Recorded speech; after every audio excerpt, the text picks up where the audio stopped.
बै स्किमनि बिलनि थाखाय आङो प्रमद सारजों सावरायनो होनना थांनायावनो बिथांमोना आंखौ जरजबस्तियै जइन जाहोदोंमोन। आं BPF खौ गाज्रि मोननानै आं दिनै UPPL आव जइन जाबाय बे बाथ्राखौ बिथांमोनानो बुंनो होदोंमोन। दिनै जोङो कख्लाबारि ब्लक BPF नि सिमलायाव थानाय जोंनि गाहाय मावख'आव खौरांगिरि मेल खुंदों। बेनि गुबै जाहोना जाबाय थांनाय 12 जुन बुधबार खालि जोंनि कख्लाबारि ब्लक BPF इउथ BPF नि इनचार्ज प्रेसिडेन्ट वर्किं प्रेसिडेन्ट बिथां स्वगमसार बर' 7 बर' बिथाङा जोंनि जायगानिनो MCLA कख्लाबारि ब्लक कख्लाबारि समस्तिनि MCLA मन्टु बर' बिथांनि दैदेननायाव प्रमद बर' बिथांजों BTC नि सिगांनि बिथांनि स्किमफोरनि सायाव सावरायनो थांनायाव बिथांखौ जइन जाहोदोंमोन। माखासे खोथा बुंनानै बिथांखौ फुस्लायनानै नाथाय बिथां सोमावसार बर'आ स्वगमसार बर' बिथाङा जोंनि एखेबारे फुराना कर्मि सिगांनिफ्रायनो मावबोबाय थानाय आरो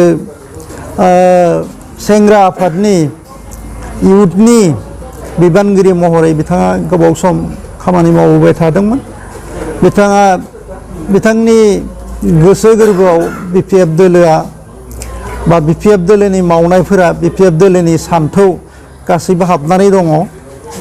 दा बिथाङा दिनै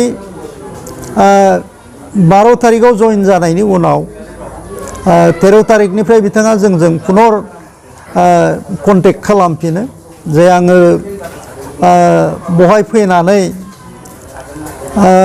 मोजां मोनाखै, आङो पुनर नोंथांमोनजोंनो थांफिननानै हाग्रामा महिलारि बिथाङा दैदेननाय दोलोआवनो थानानै खामानि मावफिननो गोसो, गतिके आङो थांफिनगोन, नोंथांमोना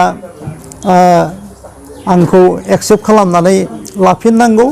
बिथाङा जोंजों कन्टेक्ट खालामफिननायनि उनाव जोङो बिथांखौ बरायफिनो आरो दिनै बिथाङा जोंनि गेजेराव फैबाय। गतिके जोङो बिथांखौ सिगांनि बायदिनो बरायफिनबाय जे बिथाङा जोंनि दोलोआवनो थानानै एखे बिबानावनो थानानै बिथाङा पुनर खामानि मावफिननायनि खाबु जोङो दिनै होफिनदों आरो बे थांखियावनो जोङो दिनैनि बे खौरांगिरि मेलखौ जोङो खुंदों। दा गुबै बाथ्रा जे दाखालि थांनाय 12 जुन बुधबार खालि आं BTR नि CM प्रमद बर' सारखौ लोगो हमनो थांदोंमोन आरो लोगो हमनायनि गुबै थांखियानो जादोंमोन जे आंहा आगोलाव BPF नि दिनाव स्किम मावनाय दंमोन 40 लाखनि। बै स्किमनि बिलनि थाखाय आङो प्रमद सारजों सावरायनो होनना थांनायावनो बिथांमोना आंखौ जरजबस्तियै जइन जाहोदोंमन आरो आं बिथांमोनखौ बुंखादोंमोन आंथ' दिनै जइन जानो होननानै फैयाखै, आं खालि सावरायनोसो फैदों। बेयावनो बिथांमोना आंखौ जरजबस्ति खालामनाय जादों आरो किसुमान बाथ्राखौ बिथांमोना आंखौ बुंनो थिननायलाय आं किसु बाथ्राफोरखौ आं बुंनो गोनां जादों। जेरै आं BPF खौ गाज्रि मोननानै आं दिनै UPPL आव जइन जाबाय बे बाथ्राखौ बिथांमोनानो बुंनो होदोंमोन। बेखायनो आङो दिनै आगोलावबो आं BPF नि गोबां खामानि मावबोबाय हिसाबै दिनै आं BPF खौनो गारनो हाया। बेखायनो आं दिनै फिन BPF आवनो फैफिननानै आगोलनि बायसायैनो खामानि मावगोन होननानै आं दिनै BPF आव फैफिननाय जाबाय।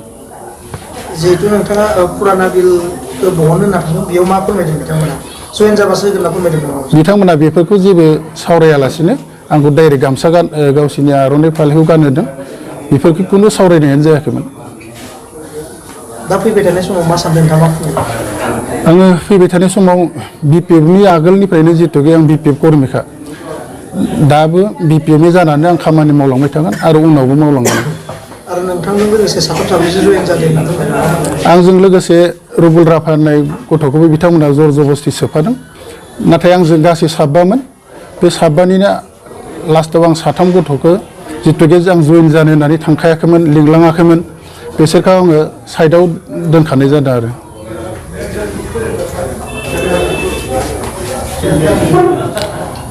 दिनैनि प्रेस मिटनि गुबै थांखिया बेखिनियानोमोन बेखिनियावनो दिनैनि बे प्रेस मिटखौ फोजोबबाय होननानै फोरमायनाय जाबाय।